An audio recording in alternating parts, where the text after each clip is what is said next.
Assalamualaikum warahmatullahi wabarakatuh. Salam olahraga. Anak-anak, hari ini kita akan belajar mengenai aktivitas air. Sementara ini kita masih berhalangan untuk bertatap muka. Kembali lagi kita akan belajar melalui daring. Namun, Bunda harapkan kalian harus tetap semangat walau pembelajaran ini daring ya, anak-anak. Bagaimana kabar kalian hari ini? Bu Desi doakan selalu sehat dan tetap dalam lindungan Allah Subhanahu wa Ta'ala. Tetap semangat puasa ya anak-anak. Sebelum kita memulai pembelajaran hari ini, marilah kita membaca basmalah bersama-sama. Bismillahirrahmanirrahim. Ya, anak-anak sekalian, hari ini kita akan belajar mengenai aktivitas air. Sebelumnya, yuk kita simak dulu apa tujuan pembelajaran hari ini. Pembelajaran hari ini bertujuan untuk 1. Siswa dapat memahami berbagai pengenalan aktivitas air. 2. Siswa dapat menjelaskan berbagai pengenalan aktivitas air dengan baik. Di sini ada yang tahu pengenalan aktivitas air itu apa? Mari kita simak ya anak-anak. Pengenalan aktivitas air dilakukan untuk melatih keberanian beraktivitas di dalam air. Melakukan aktivitas air saat hari cerah bisa dilakukan di pantai dan kolam renang. Siapa yang pernah ke pantai atau kolam renang? Berikut ini adalah hal yang harus diperhatikan sebelum melakukan aktivitas air. 1. Pemanasan. Lakukan pemanasan sebelum melakukan aktivitas air, terutama berenang, untuk melemaskan otot agar tidak cedera. Kedua yaitu dangkal. Apa itu dangkal? Dangkal itu artinya tidak dalam. Kenapa tidak dalam? Karena baru mengenal air, maka lakukan di tempat yang dangkal seperti di tepi pantai dan kolam renang yang dangkal. Ketiga, hati-hati. Berhati-hati saat melakukan aktivitas air karena cukup berbahaya. Maka harus didampingi orang tua atau kakak kalian ya. Kemudian peralatan renang agar gerak berenang dapat maksimal. Berikut ini ialah peralatan berenang. Bisa dilihat ya, di situ ada baju renang putra, baju renang putri, topi renang, kacamata renang. Nah, kita bahas tentang baju renang dulu ya anak-anak. Jadi, baju renang itu harus menggunakan baju yang khusus berenang. Jangan menggunakan kaos. Karena apa? Karena jika kita menggunakan kaos, maka bakteri itu akan ikut ke dalam kolam renang.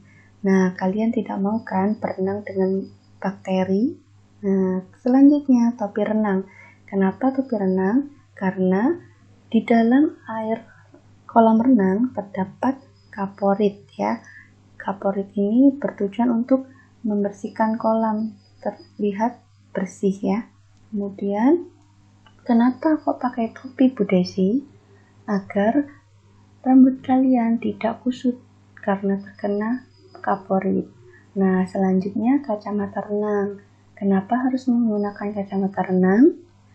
Agar pada saat kita melihat di dalam air, kita tidak terkena iritasi mata atau mata kita sakit, mata kita menjadi merah. Maka oleh karena itu kita harus menggunakan kacamata renang. Paham ya anak-anak? Selanjutnya ini adalah pelampung berenang. Ada ban pelampung, papan peluncur, poolboy, papan punggung, dan rompi. Di sini kalian ada yang pernah tahu tentang pelampung ini? Nah, pelampung ini biasanya digunakan untuk membantu agar tidak tenggelam. Anak-anak, berikut ini adalah pengenalan air ya. Yang pertama, pengenalan air dengan posisi duduk.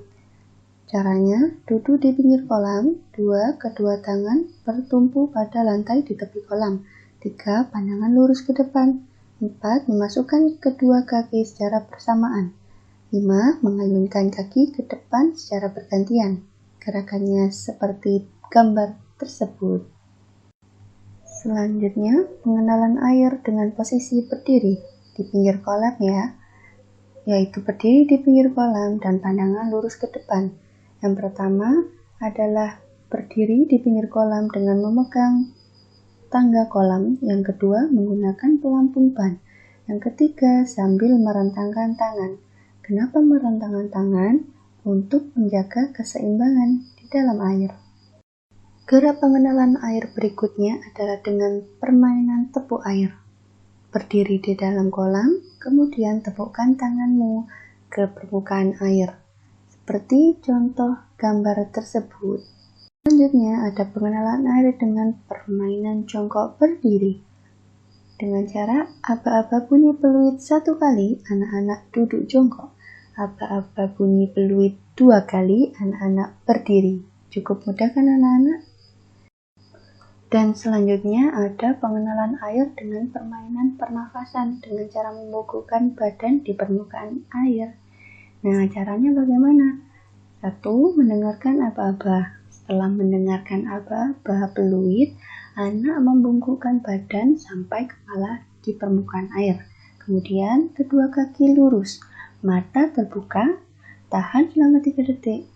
Yang melanggar peraturan dinyatakan kalah. Nah, bisa dibayangkan ya anak-anak bagaimana permainannya. Anak-anak, solih-solihah, cukup sekian materi hari ini.